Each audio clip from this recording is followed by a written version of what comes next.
Hello दोस्त, नमस्ते, प्रणाम। मैं हूँ आपकी वंदना और स्वागत करती हूँ अपने यूट्यूब चैनल में शशिकला उपाध्याय के चैनल पे।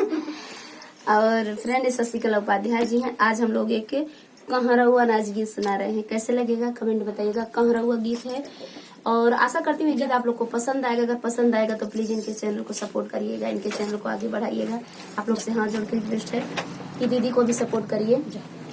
और ये गीत है बलम के भावे नाना दो, बलम के भावे नाना दो, बलम के भावे नाना दो, बलम के भावे नाना दो, पैरी नीली साड़िया बलम के भावे नाना दो, पैरी नीली साड़िया बलम के भावे नाना दो, पैरी नीली साड़िया बलम के भावे नाना दो, नीली नीली साड़िया से खुश होले साइया, नीली नीली साड़िया से खुश होले साइया, खुश होले साइया, हो खुश होले साइया, बालम जी घुमावता बाजार अपने संगवा, बालम जी घुमावता बाजार अपने संगवा, का बताई कितना खुश बाटी हम नाना दो, का बताई कितना खुश बाटी हम नाना दो, पैरी नीली साड़िया बलम के भावे नाना दो,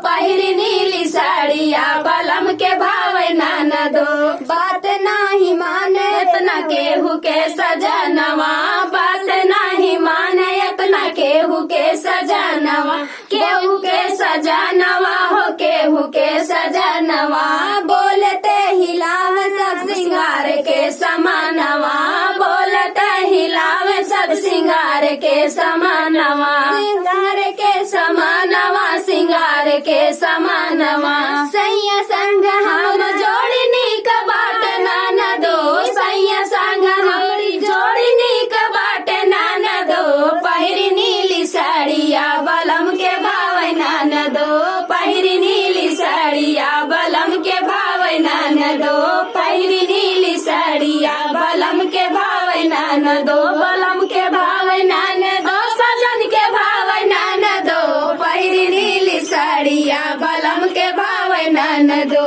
पहिरी नीली साड़िया बलम के भावे नाना दो। तो गीत कैसा लगा कमेंट बताइएगा। फिर मिलते हैं किसी नए गाने के साथ। तब तक के लिए बाय बाय दोस्तों।